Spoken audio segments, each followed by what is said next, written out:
door of the boardroom clicked shut, silencing the pleas of a man who had given 20 years of his life to Vance Industries. Arthur Vance didn't look back. He smoothed the front of his custom-tailored suit, his face a mask of cold indifference.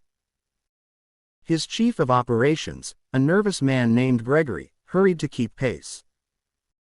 "Sir, if I may," Gregory started, his voice trembling slightly. "Robert has a family. He made a small miscalculation, a sentimental one, perhaps, but—" Arthur stopped dead in the middle of the marble hallway, the sudden stillness more intimidating than a shout. He turned his head slowly, his gray eyes pinning Gregory to the spot. "Sentiment," Arthur said, his voice low and sharp, "is the rust that corrodes the gears of progress.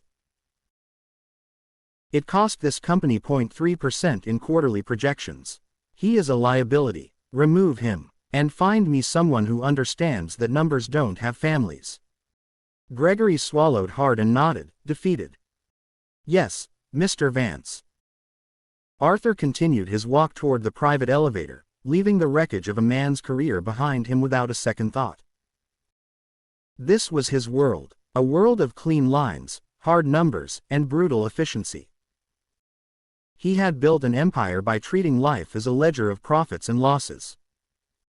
Compassion was a rounding error he had long since eliminated. Later that day, his black limousine cut through the rain-slicked streets of the city. Traffic was at a standstill, a chaotic mess of horns and flashing lights that grated on Arthur's nerves. He was already annoyed, tapping his fingers impatiently on the leather armrest. He despised such unpredictable delays, they were inefficient. He glanced out the window, his gaze sweeping over the grim, wet alleyways. He saw what he always saw: urban decay, human desperation. It was nothing to him. But then, his eyes locked onto a small figure. A boy, no older than 10, huddled against the cold brick of a tenement building. Arthur instinctively prepared his dismissive glare, anticipating the inevitable knock on his window, the outstretched hand, the plea for money. He was ready to wave him away like a fly. The boy, however, wasn't looking at the car. He wasn't looking at anything but a small, trembling creature on the pavement in front of him. It was a sparrow, its wing bent at an unnatural angle, soaked and shivering violently. The boy, Leo, carefully took off his own worn, oversized jacket, his only real shield against the biting wind and rain. He didn't wrap himself in it.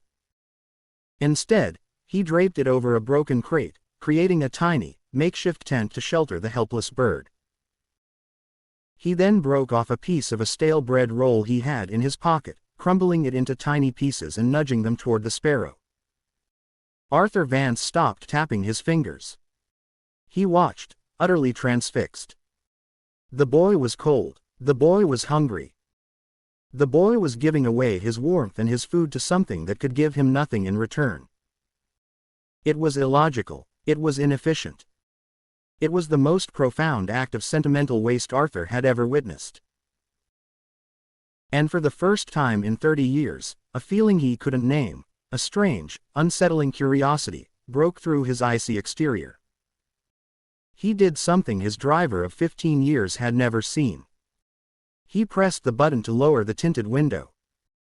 The city's cold, wet air filled the car's sterile environment. "Boy," Arthur's voice was a bark, harsher than he intended. Leo jumped, startled, finally looking up.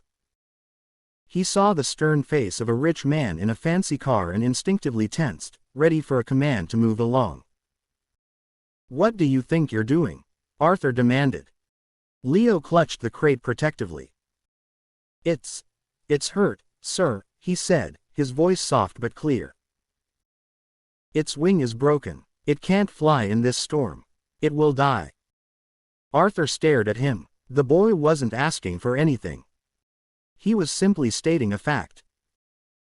A problem. Arthur's mind, which always sought solutions, found itself facing one it had no algorithm for.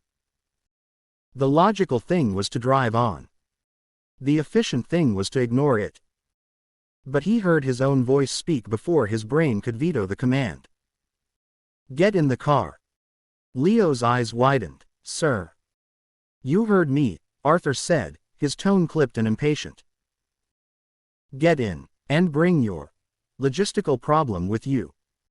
The driver's jaw nearly hit the steering wheel.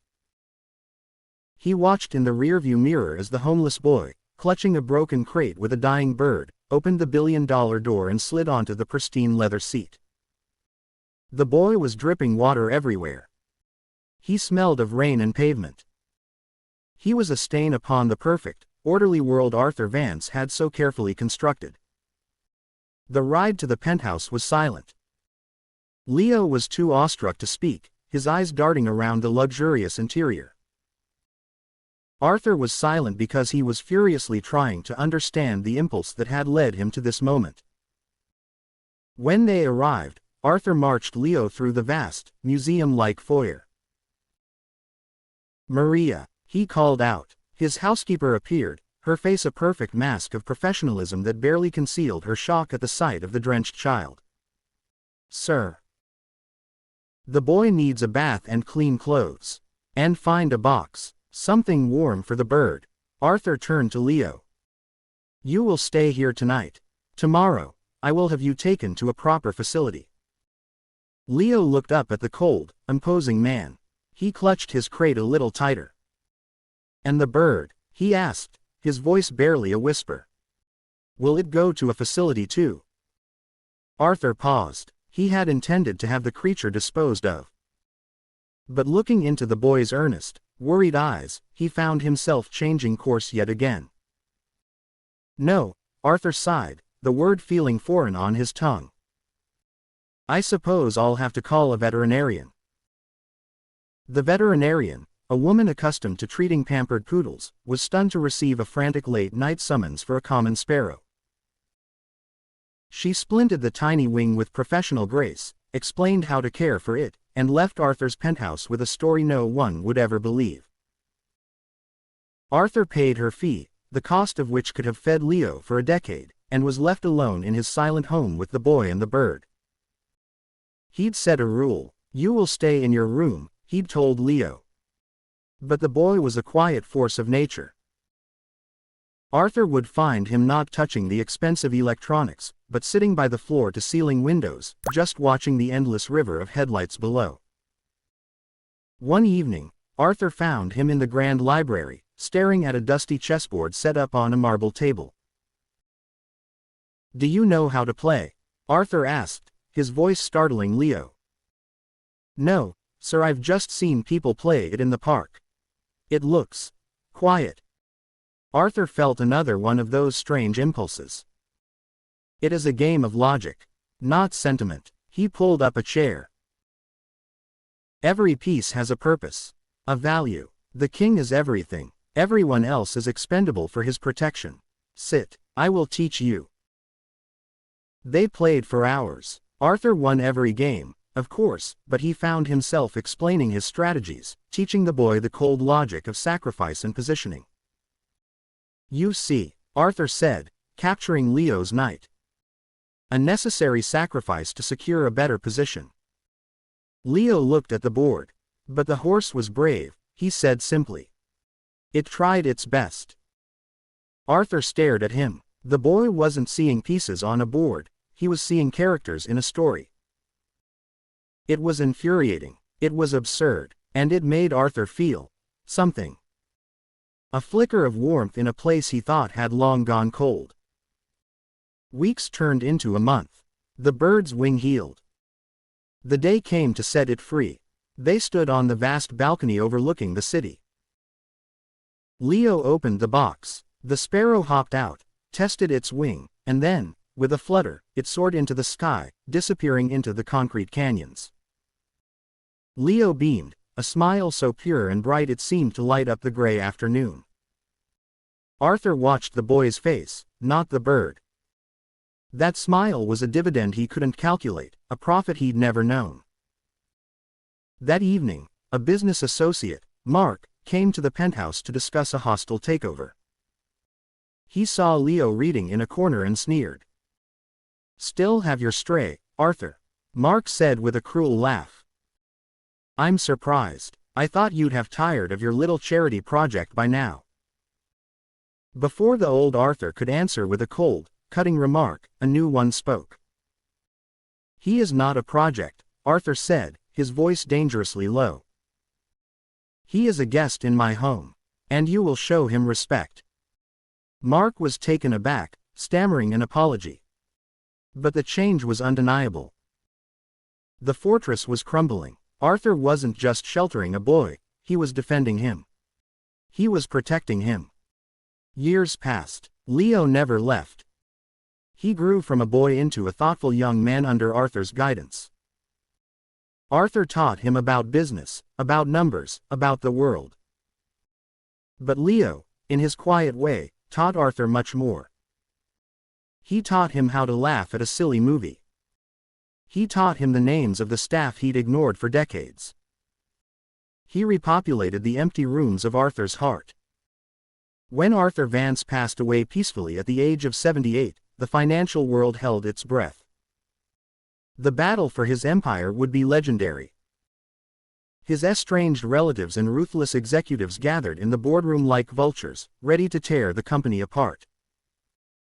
Leo, now a composed man of 25, stood silently at the back, there only to pay his respects. The lawyer cleared his throat and began to read the last will and testament. It was mostly standard, with minor bequests. Then, he reached the final, operative clause. All the remainder of my estate, the lawyer read, his voice echoing in the stunned silence, including all controlling shares of Vance Industries, all properties, accounts, and personal effects, I leave in its entirety to Leo. The room erupted. Shouts of, he was a child, and, this is insanity, filled the air. The lawyer held up a hand for silence, then read a final, handwritten note from Arthur himself. Arthur's voice, frail but firm, seemed to fill the room through the lawyer's words. They will say I lost my mind.